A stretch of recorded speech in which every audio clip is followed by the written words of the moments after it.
नमस्कार दोस्तों, career competition time के यूट्यूब चैनल पे आपका स्वागत है। आज हमारा संस्कृत का अगला प्रैक्टिस सेट होगा। शुरू करते हैं। इसमें पहला है क्वेश्चन किराता अर्जुनियम से है। किराता अर्जुनियम वर्तते, तब किराता अर्जुनियम विभक्त है सर्गात्मक, पदात्मक, काव्यात्मक या विपुल उक्तात्मक। तो इसका पहला का कौन सा सही होगा? डी नंबर, मतलब सर्गों में भी है, पद्यों में भी है और काव्यों में भी है, मतलब सभी का होगा। पहला का डी होगा। प्रश्न नंबर दूसरा है, अहो दुरंता बलवद विरोधिता ऐसा सूक्ति वर्तते। ये सूक्ति कहाँ से ली गई है? अत्र दुरंता पदे समासः। तो पहला नंबर ये सूक्ति भी बहुत आती है और इसका है कि दुरंता जो है ये कौन सा समास है? दूसरे का ए, अव्ययी भाव, बहुब्रीहि, कर्मधारय या द्वंद्व। तो कौन सा होगा? B number, बहुब्रीहि। दुरंता बहुब्रीहि समास है।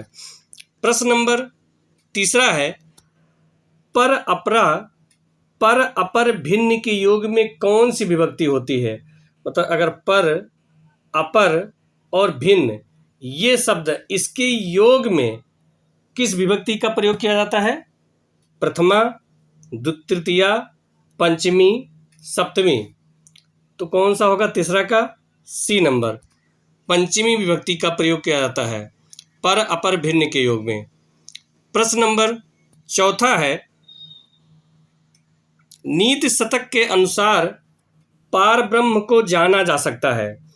मतलब जो हमारे भर्तृहरि जी हैं उन्होंने पार ब्रह्म को जानने का क्या तरीका? विद्या द्वारा जाना जा सकता है या ज्ञान द्वारा या आत्म अनुभव द्वारा या भक्ति द्वारा। तो किसके द्वारा पार ब्रह्म को जाना जा सकता है? चौथा का सी होगा, आत्म अनुभव के द्वारा पार ब्रह्म को जाना जा सकता है। पांचवा नंबर है, अनविच्छिन्ना में धातु और प्रत्यय होगा। तो अनविच्छिन्ना में कौन सा धातु या प्रत्यय होगा?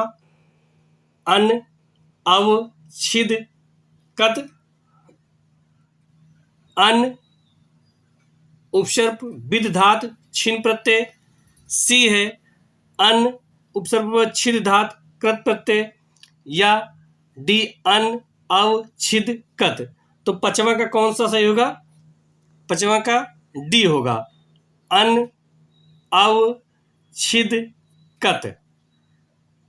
अन उपसर्ग अवधात छिद प्लस कृत प्रत्यय लग के अनविच्छिन्ना बनेगा। छठा प्रश्न है, भर्तृहरि जी के अनुसार अज्ञान से युक्त कौन है? अन्य माने दूसरे लोग, प्रभवा राजा लोग, बोधारो जानने वाले लोग या उपर्युक्त सभी। तो छठा का कौन सा सही होगा? अज्ञान से युक्त अन्य लोग मतलब दूसरे लोग हैं। इसका जो है बोधारो मत्सरग्रस्ता प्रभवा समय दूषिता। प्रभवा जो राजा लोग हैं वो किससे दूषित? समय से दूषित हैं। बोधारो जो हैं वो किससे हैं? मत्सरग्रस्त हैं, ईर्ष्या से ग्रस्त हैं। तो इसमें कौन सा सही होगा? छठा का इसमें ए नंबर होगा। मतलब जो अज्ञान से युक्त कौन है? तो दूसरे लोग हैं। इसका आंसर अगर ये प्रभवा का आया है तो प्रभवा वो समय, मतलब राजा लोग समय से दूषित हैं, उसका आंसर होगा। बोधार लोग जो हैं, बुद्धिमान लोग हैं, वो ईर्ष्या से ग्रस्त हैं। इसका ये होगा, राजा अहंकार से दूषित हैं और अन्य जो हैं अज्ञान से युक्त हैं। ये इसका जो श्लोक आया हुआ है ये पद मतलब ये अनुष्टुप छंद में आया हुआ है। प्रश्न नंबर 7वां है, आधारो अधिकरणम कैसा सूत्र है? आधारो अधिकरणम विधि सूत्र, संज्ञा सूत्र, वार्तिक है या सभी। 7वां का कौन सा होगा? बी नंबर, आधारो अधिकरणम संज्ञा सूत्र है। मतलब क्रिया के आधार की अधिकरण संज्ञा करता है। आधारो अधिकरण जो होता है एक क्रिया के आधार की अधिकरण संज्ञा करता है। प्रश्न नंबर 8वां है, सप्तम अधिकरणे, ये कैसा सूत्र है? विधि सूत्र, संज्ञा सूत्र, वार्तिक या विभक्ति सूत्र? तो 8वां का कौन सा सही होगा? ए, विधि सूत्र है ये। प्रश्न नंबर 9वां है, दूर एवं अंतिक अर्थ वाले शब्दों में कौन सी विभक्ति का प्रयोग किया जाता है? द्वितीया, तृतीया, पंचमी, सप्तमी या सभी? 9th का कौन सा सही होगा? डी, माने द्वितीया, तृतीया, पंचमी और सप्तमी सभी का प्रयोग किया जाता है। दूर और एवं अंतिक अर्थ वाले शब्दों में 2, 3, 5, 7 चारों विभक्तियों का प्रयोग किया जाता है। प्रश्न नंबर 10वां है, कत प्रत्यांत शब्द में इन प्रत्यय लगाकर बने हुए शब्द के योग में उसके कर्म में कौन सी विभक्ति का प्रयोग किया जाता है? पंचमी, सप्तमी, प्रथमा या तृतीया? तो 10वां का कौन सा होगा? बी, सप्तमी विभक्ति का प्रयोग किया जाता है, ये अधीते व्याकरण के अनुसार। प्रश्न है, किसी शब्द के केवल अर्थ का बोध कराना हो तो उसमें कौन सी विभक्ति का प्रयोग किया जाएगा? ए, प्रथमा, बी, तृतीया, सी, चतुर्थी और डी, द्वितीया। तो इसमें अगर किसी के शब्द के अर्थ का बोध कराना हो तो उसमें प्रथमा विभक्ति का प्रयोग किया जाता है, उसे प्रातिपदिक कहते हैं, और सुप लगा के पद बना दिया जाता है। इसलिए अगर केवल अर्थ का बोध कराना हो प्रथमा विभक्ति का प्रयोग किया जाता है।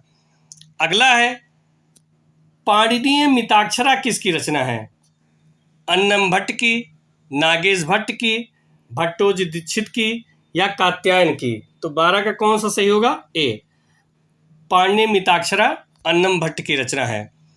प्रश्न नंबर 13 है, सूत्र प्रकाश किसकी रचना है? ए, नागेश भट्ट की, बी, अन्नम भट्ट की, सी, आप्य दीक्षित की और डी, जयदेव की? 13 का कौन सा सही होगा? सी, आप्य दीक्षित की। सूत्र जो प्रकाश है वो आप्य दीक्षित की रचना है। प्रश्न नंबर 14 है, ये अभिज्ञान शाकुंतलम से है, नन उटज सन्नीता शकुंतला, ये किसने कहा है कि शकुंतला कुटिया में उपस्थित है? नन उटज सन्निहिता शकुंतला, शकुंतला कुटिया में उपस्थित है, ये किसने कहा है? अनुसुईया, प्रियमदा, तापसी या ऋषि ने? 14 का कौन सा सही होगा? बी, मतलब जब दुर्वासा ऋषि आते हैं और उनकी आवाज आती है तो ये कि नन उटज सन्निहिता शकुंतला, मतलब शकुंतला तो कुटिया में उपस्थित हैं, तो ये प्रियमदा की आवाज है, यानी प्रियमदा ने कहा है। अगला है, कश्मन अप पूजार्थे अहम परागः, पूजनीय व्यक्ति के प्रति अपराध। यहाँ पर प्रियमदा ने पूजनीय व्यक्ति किसे बताया है? पूजनीय व्यक्तियों के प्रति अपराध, कर्ण को, दुर्वासा को, विश्वामित्र को या उपरोक्त में से कोई नहीं? 15 का कौन सा सही होगा? पूजनीय किसे बताया है? दुर्वासा को, यानी दुर्वासा के प्रति अपराध है, तो यह पूजनीय 15 का कौन सा सही होगा? B number. अगला है 16 नंबर, एस दुर्वासा सुलभ कोपो, किसका वचन है ये? ऐसा दुर्वासा सुलभ कोपो, तो ये शकुंतला, अनुसुईया, प्रियमदा या शारदत्त? तो किसका कथन है ये? प्रियमदा का कथन है। 17 नंबर है, अपराधा में धातु और प्रत्यय होगा। अप, राध, कत, धनटाप पहला या आप, रध, कत, धनटाप दूसरा या अप, रध, कत्वाधन लेप या आप, रध, कत्वाधन लेप? तो कौन सा सही होगा? 17 का कौन सा सही होगा? सी नंबर, अप, रध, कत्वा, धन लेप प्रत्यय। 18 नंबर है, को अन्नो हुत भवात दग्धुम प्रभोते, अग्नि के अतिरिक्त और कौन जलाने में सामर्थ है? ये किसने कहा है? प्रियमदा, शकुंतला, अनुसुईया या शिष्यों के द्वारा कहा गया है? तो ये कौन कहा है? प्रियमदा ने कहा है कि अग्नि के अतिरिक्त और कौन जलाने में समर्थ है। प्रश्न नंबर 19 है, आवेग स्खलितया गत्या प्रभ्रष्ट मम गृहस्थात् पुष्प भाजनम। आवेग से लड़खड़ाती हुई चाल के कारण मेरे हाथ से फूल गिर गया। इससे किसका बोध हो रहा है? किसके मतलब किसके हाथ से फूल गिर गया? प्रियमदा, अनुसुईया, शकुंतला या वृद्धा तापसी? 19 का कौन सा सही होगा? B number, Anusuiya. इससे अनुसुईया का बोध हो रहा है। मतलब दुर्वासा ऋषि को प्रियमदा को भेजती है तो खुद भी तेज चलती है, तो गिर जाती है, उसके हाथ से फूल गिर जाता है जल्दी जल्दी चलने के कारण। प्रश्न नंबर 20 है, किमपि पुनः सानुक्रोशः कृतः। सानुक्रोशः का क्या अर्थ होगा? टेढ़ापन, दयायुक्त, खुशी मिजाज या अपराधी? सानुक्रोशः का अर्थ होगा दयायुक्त। किमपि अपि पुनः सानुक्रोशः कृतः, क्या आपने पुनः दयायुक्त कर लिया है? ऐसा अनुसुईया प्रेमदा से पूछती है, तो आनकोशन दया सहिते होगा। प्रश्न नंबर 21 है, वेदांगों का सर्वप्रथम उल्लेख कहाँ मिलता है? ब्राह्मण ग्रंथ में, मुंडोक उपनिषद, नारद संहिता या पुराण में? 21 का कौन सा सही होगा? बी नंबर, मुंडोक उपनिषद में। यानी वेदांगों का सर्वप्रथम उल्लेख कहाँ मिलता है? मुंडोक उपनिषद में। वेदांग कितने होते हैं? 6। वेद 4 होते हैं और वेदांग 6 होते हैं। शिक्षा, कल्प, छंद, निरुक्त, ज्योतिष। अब इसमें है जो ज्योतिष है वो लगध के द्वारा, लगध मुनि उससे संबंधित है। निरुक्त जो यास्क से, छंद पिंगल, शिक्षा पाणिनि। अगला है, यास्क सर्वप्रथम व्याकरण के कितने प्रकार बताए हैं? 4, 5, 3, 6। 22 का कौन सा सही होगा? यास्क मुनि के अनुसार व्याकरण के 4 प्रकार हैं। कौन कौन सा? नाम, आख्यात, उपसर्ग और निपात। प्रश्न नंबर 23 है, उत्तर रामचरित के तृतीय अंक के किस श्लोक में विष्कंभक की समाप्ति हो जाती है? तो उत्तर रामचरितम के किस श्लोक के बाद तृतीय अंक के मतलब जो तृतीय अंक है उसमें किस श्लोक के बाद विष्कंभक की समाप्ति हो जाती है? श्लोक 5, 7, 3 या 9? कौन सा सही होगा? ए नंबर, श्लोक 5 के बाद जो मुख विष्कंभक होता है उसकी समाप्ति हो जाती है। अगला है 24 नंबर, दृष्टयः अपरहीन धर्मः खलु स राजः। सौभाग्य से राजा धर्महीन नहीं हुए। कथन कहाँ से और किसके बारे में कहा गया है? तो ये उत्तर रामचरितम से है। 24 का कौन सा सही होगा? दशरथ जी के, राम जी के, राजा दिलीप या उपरोक्त सभी? तो किसके बारे में कहा गया है? भगवान राम के बारे में कहा गया है कि सौभाग्य से अभी राजा धर्महीन नहीं हुए हैं। ये सीता माता भगवान राम के बारे में कहती हैं। अगला प्रश्न है प्रश्न नंबर 25, निरदुनिश्वास निहिषः विपर्ययतः। सांस रुके हुए और असहाय हुए भूतल पर कैसे अस्त व्यस्त पड़े हुए हैं? कथन किसका है? निरुद्ध निश्वासः निशः विपर्ययतः। किसका कथन है? तमसा का, मुरला का, वासंती का या सीता का? तो 25 का कौन सा सही है? ये सीता जी का कथन है। 25 का कौन सा सही है? ये सीता का कथन है। ये तमसा से कहती हैं राम के बारे में। कथन किसका है? सीता जी का। कहती कौन है? मतलब सीता जी किससे कहती हैं? तमसा से कहती हैं। और किसके बारे में कहती हैं? तो भगवान राम के बारे में कहती हैं कि निश्वास और असहाय कैसे धरती पर पड़े हुए हैं जब भगवान राम मूर्छित हो जाते हैं। अगला प्रश्न है प्रश्न नंबर 26, त्वमेव ननु कल्याणे संजीव जगतपति प्रिय स्पर्शो ही पाणस्तो तत्रैव निरतो जनः। कथन किसका है? तो मैंने तुम्हारे द्वारा नन माने निश्चय ही कल्याणी मैंने कल्याण होगा, संजीवम जगतपति जगतपति को जीवित करने के लिए, प्रिय स्पर्श से अपने प्रिय स्पर्श से ही पाणिस्त मैंने हाथों के द्वारा तत्व निरतो जो निरज्जन है उनको पुनः जीवित करने के लिए। तो ये किसका कथन है? सीता, राम, तमसा या वासंती? तो ये किसका कथन है? तमसा जी का कथन है, जो सीता जी से कहती हैं भगवान राम के लिए कि अगर आप पुनः स्पर्श करेंगी तो भगवान राम जो मूर्छित हैं वो जीवित हो जाएंगे। और इसमें अर्थांतर अन्यास अलंकार है।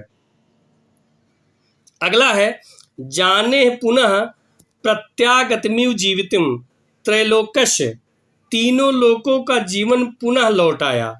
ये कथन किसका है? सीता, तमसा, वासंती या राम? तो 27 का कौन सा कथन है? ये ए नंबर। ये सीता जी होती हैं और भगवान राम मूर्छित थे, मतलब पुनः उठकर बैठ जाते हैं, तो माता सीता जी कहती हैं कि तीनों लोगों का जीवन पुनः लौट आया है। अगला प्रश्न है 28 नंबर, अनंत विजय किसके संघ का नाम था? जो किराता अर्जुनीयम में पांचों पांडव होते हैं भगवान कृष्ण, तो उसमें से जो अनंत विजय है ये किसके संघ का नाम था? अर्जुन के संघ का, या श्री कृष्ण के संघ का, या युधिष्ठिर के संघ का, या भीम के संघ का? 28 का कौन सा सही होगा? ये युधिष्ठिर के संघ का नाम अनंत विजय था। भगवान श्री कृष्ण के संघ का क्या नाम था? ये पंचजन था। अर्जुन के संघ का क्या नाम था? देवदत्त था। और भीम के संघ का क्या नाम था? पौंड्र था, और उसी को महासंघ कहा जाता है। नकुल के संघ का सुघोष, और सहदेव के संघ का क्या नाम था? मणिपुष्पक। यानी जो पांचों भाई और भगवान श्री के छयों का के संघों का नाम कभी कभी पूछ लेते हैं, तो मैंने संघों का बता दिया, आप इसे नोट कर सकते हैं। अलंकार के प्रवर्तक माने जाते हैं कौन? भरत मुनि, दांडी, आचार्य भामा, या इसमें से कोई नहीं? 29 का कौन सा सही होगा? C number. अलंकार के प्रवर्तक भामा माने जाते हैं, जबकि जो भरत मुनि हैं वो नाट्यशास्त्र और रससूत्र के प्रवर्तक माने जाते हैं, और दंडी जो हैं वो काव्यादर्श के प्रवर्तक माने जाते हैं। 30वां प्रश्न है, पंडु छाया उपवन वृतया केतके सूचि भिन्ने नीड आरंभे ग्रहबलि भुजाम कुलग्रामा चैत्या। ये मेघदूत से किस देश का विशेषण है? कि पांडु छाया पवन वृतया केतके सूचि भिन्ने, माने पीले छाया से पवन वृत्य और केतकी के फूलों से सूचित बने सूचित, और नीडारंभे है मतलब ग्रहबल भुजाम कुलग्रामा चेत, मतलब जो बनाना घोंसला बनाना शुरू कर देंगे, और ग्रहबल भुजा ग्रहों के मतलब घरों के बल से, मतलब जो ग्रास लेते हैं उससे कुलग्रामा चेतता चौराहे पर कुंजित हो जाएगा। या किस देश का विशेषण मेघदूत में? अलका का, विदिशा का, माल देश का, या दर्शान का? तो 30वां का कौन सा सही होगा? डी, ये दर्शान देश का विशेषण है। प्रश्न नंबर 31 है, केतकी केवड़े का पुष्प का रंग होता है, किस रंग का होता है? सफेद, पीला, लाल, नीला? 31 का कौन सा सही होगा? बी नंबर, पीला। केतकी के पुष्प का रंग पीला होता है। प्रश्न नंबर 32 है, त्वाया सन्ने परिणत फल श्याम जम्बू वनांता, तुम्हारे आने से जामुन के बन पके हुए फल के श्याम वर्ण हो जाएंगे। यहाँ पर त्वया सन्ने में किस सूत्र से सप्तमी विभक्ति हुई है? यश्चा भावेन भाव लक्षण से, या यतश्चा निर्धारणम से, या आधारो अधिकरणम से, या सप्तम अधिकरणम से? तो किससे हुआ है? पहला, यश्चा भावेन भाव लक्षण, मतलब तुम्हारे आने के बाद ये होगा, मतलब फूल खिलेंगे, घोंसला बनाएंगे, ये सब। तो यहाँ पे यश्चा भावेन भाव लक्षण से होगा। 32 का कौन सा सही होगा यहाँ पर? 1 नंबर। 33 नंबर है, कतिपय दिना अस्थायिंसाम डाट डाट का विशेषण, कुछ ही दिन रहने वाले हैं हंस ऐसे, ये किस देश का विशेषण है? विदिशा, मालदेश, दर्शान देश, उज्जैनी। 33 का कौन सा सही होगा? सी, ये भी दर्शान देश का विशेषण है। अगला प्रश्न है, श्रिया कुरुनाम अधिपस्य पालिनीम, कुर नामक देश के राजा दुर्योधन की राजलक्ष्मी की पालन करने वाली, यहाँ पर कुर में किस वचन का प्रयोग हुआ है? षष्ठी एक वचन, षष्ठी बहुवचन, पंचमी बहुवचन या सप्तमी बहुवचन? 34 का कौन सा सही होगा? बी नंबर, यहाँ पर षष्ठी का बहुवचन का प्रयोग हुआ है। ये एक सूत्र रहता है, लुप्त युक्त वद व्यक्ति वचने, तो कर्त कर्मणो कृति से नियम से, कर्त कर्मणो कृति के नियम से कुर शब्द बहुवचन हो जाता है और ये हमेशा षष्ठी विभक्ति बहुवचन में प्रयोग होता है। अगला है 35 नंबर, श्रिया शब्द निष्पन्न हुआ है। श्रिया मतलब होता है सम्राज लक्ष्मी, तो ये कैसे निष्पन्न हुआ है? स्त्री धातु कर्तर प्लस यण प्रत्यय, फिर स्त्री धातु कर्तर प्लस षष्ठी बहुवचन, स्त्री धातु कर्तर किप प्रत्यय कर्मण षष्ठी बहुवचन, षष्ठी का एक वचन या उपयुक्त सभी। 35 का कौन सा सही होगा इसमें? डी नंबर, श्रिया जो है स्त्री धातु कर्तर किप प्रत्यय लग के कर्मण षष्ठी का एक वचन होगा श्रिया। अगला है 36 नंबर, किराता अर्जुनियम के किस सर्ग में बनेचर के प्रति अर्जुन की उक्ति तथा शिव का किरात के रूप में युद्ध में आना वर्णित है? मतलब किराता अर्जुनियम जो है वो ऐसे कौन से सर्ग के में है जिसमें अर्जुन के युद्ध तथा शिव का, भगवान शिव का किरात के रूप में आके युद्ध करते हैं? कौन से सर्ग में इसका वर्णन किया गया है? 12वें सर्ग में, 14वें सर्ग में, 10वें सर्ग में या 15वें सर्ग में? 36 का कौन सा सही होगा? बी, ये 14वें सर्ग में होगा। अगला है, प्रसिद्ध और उत्सुक के योग में कौन सी विभक्ति का प्रयोग होता है? सप्तमी, तृतीया, ए व बी दोनों या कोई नहीं? 37 का कौन सा सही होगा? डी, सी, ए बी दोनों। मतलब प्रसिद्ध और उत्सुक के योग में सप्तमी और तृतीया दोनों विभक्ति का प्रयोग होता है। अगला है, व्यवहार और आचरण अर्थ वाले शब्दों के योग में किस विभक्ति का प्रयोग किया जाता है? तृतीया, पंचमी, सप्तमी या षष्ठी? 38 का कौन सा सही होगा? सी नंबर, सप्तमी विभक्ति का प्रयोग किया जाता है। 39 नंबर है, यस चा भावेन भावलक्षण भावे सप्तमी, ये कैसा सूत्र है? संज्ञा सूत्र, विधि सूत्र, वार्तिक या उपयुक्त में से सभी? तो 39 का कौन सा सही होगा? बी, ये विधि सूत्र है। आत्रपत्र का क्या अर्थ है? ढक्कन, कपड़ा, सोने का छाता या सोने की घड़ी? तो इसका कौन सा अर्थ होगा? सी, सोने का छाता। प्रश्न नंबर 41 है, उपसर्जन का उपयोग विशेष रूप से किस समास में होता है? बहुब्रीहि, कर्मधारय, द्वंद्व या अव्ययी भाव? 41 का कौन सा सही होगा? डी, अव्ययी भाव। अगला है, ब्रह्मधन ऋषि का संधि होगा ब्रह्मा ऋषि, ब्रह्म ऋषि, ए बी दोनों या उपयुक्त में से कोई नहीं? तो ये सी होगा, ए बी दोनों।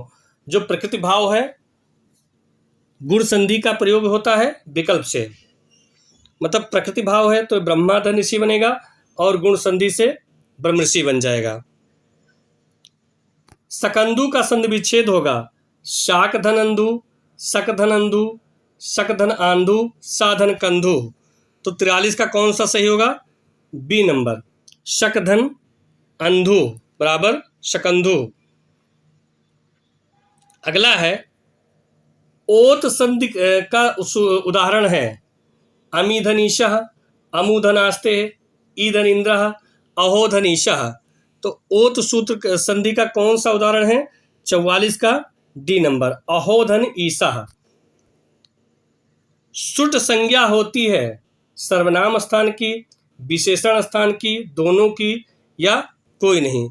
तो सुट संज्ञा किसकी होती है? ये सर्वनाम स्थान की होती है। सु, औ, जस, अम, औट, यानी 5 जो होता है इसमें सर्वनाम स्थान की सुट संज्ञा होती है। पुल्लिंग और स्त्रीलिंग की होती है, नपुंसकलिंग की नहीं होती है। 40 नंबर है, कातंत्र किसकी रचना है? वोपदेव, हेमचंद, सर्ववर्मा या जयादित्य का है? तो 46 का कौन सा सही होगा? सी नंबर, कातंत्र सर्ववर्मा की रचना है। 47 नंबर है, पीयूष प्रवाह नामक पत्रिका का प्रकाशन किसके द्वारा कराया गया था? अंबिका दत्त व्यास के द्वारा, भारवीर के द्वारा, दंडी के द्वारा या वररुचि के द्वारा? तो 47 का कौन सा सही होगा? ए। ये पीयूष प्रवाह जो है ये पत्रिका है और इसका प्रकाशन अंबिका दत्त व्यास के द्वारा कराया गया था। अगला है, रूपमाला किसकी रचना है? सर्ववर्मा, विमल सरस्वती, दंडी या धनपाल? तो कौन सा सही होगा इसका? बी नंबर, रूपमाला विमल सरस्वती की रचना है। और ये हमारा लास्ट प्रश्न होगा, नलचंपू लिखा गया है सर्गों में, भागों में, उच्छ्वासों में या पदों में? तो सी, उच्छ्वासों में लिखा गया है, यानी नलचंपू उच्छ्वासों में लिखा गया है। ये हो गए हमारे काफ़ी इंपॉर्टेंट क्वेश्चन। और इसी प्रकार और प्रैक्टिस देखने के लिए हमारे YouTube channel career competition time को लाइक और सब्सक्राइब जरूर कीजिए। धन्यवाद।